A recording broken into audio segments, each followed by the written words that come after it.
ఓ కుమారుడు తన తల్లిని తీసుకుని ఓ రెస్టారెంట్కు వెళ్ళాడు. తల్లి చాలా వృద్ధురాలు. భోజనాన్ని ఆర్డర్ చేశాడు. భోజనం వచ్చింది. ఆ తల్లి చాలా బలహీనంగా ఉండటం వలన ఆహారాన్ని కాస్త మీద పోసుకుంటూ కింద పోసి కాస్త ఇబ్బందికరంగా తినసాగింది. చుట్టుపక్కల వారు ఆమె తింటున్న తీరును చూసి గుసగుసలాడుకోసాగారు.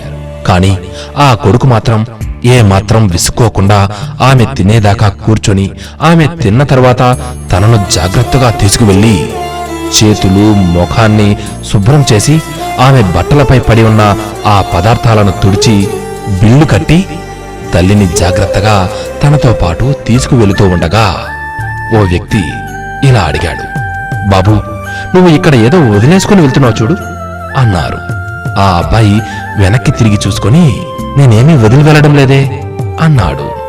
అప్పుడు ఆ వ్యక్తి, నీవు ఎంత విలువైన విషయాన్ని ఇక్కడ మా అందరి కోసం వదిలి వెళుతున్నావు నాయనా. ప్రతి ఒక్కరూ నీలానే తన తల్లిదండ్రులను చూసుకోవాలి.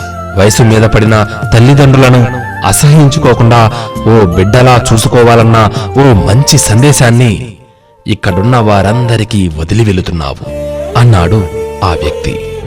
ఆ కొడుకు నవ్వుతూ అమ్మ నుజాల మీద చేయి వేసి తల్లిని తీసుకెళ్ళాడు. తల్లిదండ్రులను పసిపిల్లల్లా కాపాడుకోవాలి.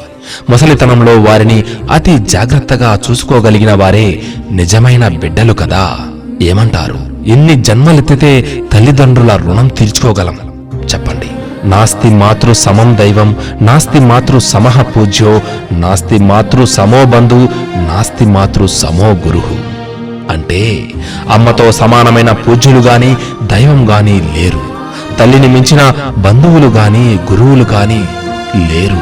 ఆకలేసినా, ఆనందం వేసినా, దిగులేసినా, దుఃఖం ముంచుకొచ్చినా ఆ సందర్భంలో పిల్లలకైనా పిల్లలను కన్న తల్లిదండ్రులకైనా గుర్తుకొచ్చేది అమ్మ. తన కడుపును మార్చుకొని పిల్లల కడుపు కోసం ఆరాటపడే అమృతమూర్తి అమ్మను కనుపాపలా కాపాడుకోవాలి. ఒక్కసారి ఆలోచించండి. మీ తోటివారితో ఈ సందేశాన్ని పంచుకోండి. బంధాలను, బాంధవ్యాలను కాపాడటంలో మీరు భాగస్వాములు కండి. సర్వే జనా సుఖినో భవంతు.